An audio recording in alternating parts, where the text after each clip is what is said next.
కల్తీ కల్లును పూర్తిగా నిషేధించాలన్నారు చేవేళ్ల ఎంపీ కొండా విశ్వేశ్వరరెడ్డి. కల్తీ కల్లు తాగి చనిపోయిన వారి కుటుంబాలను ప్రభుత్వం ఆదుకోవాలన్నారు.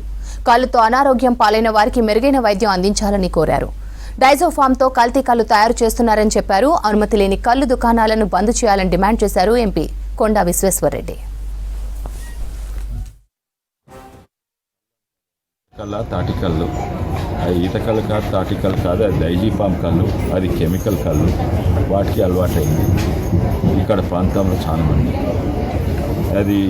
అదే కాక ఇప్పుడు మిషన్ హాస్పిటల్కి వచ్చినప్పుడు ఇంతమంది తాగి పేషెంట్లు అయినరు, ఒకరైతే చనిపోయినరు ఉన్నారు. ఇది చాలా బాధాకరంగా ఉన్నది.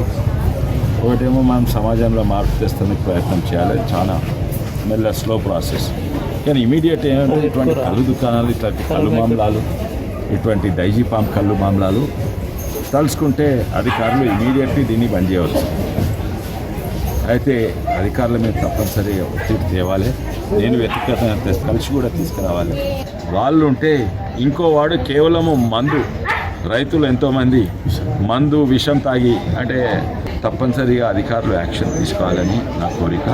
కానీ మన బాధ్యత కూడా, ఈ ప్రెస్ బాధ్యత, మనందరి బాధ్యత, సమాజంలో మార్పు తెచ్చుడు కూడా మన బాధ్యత.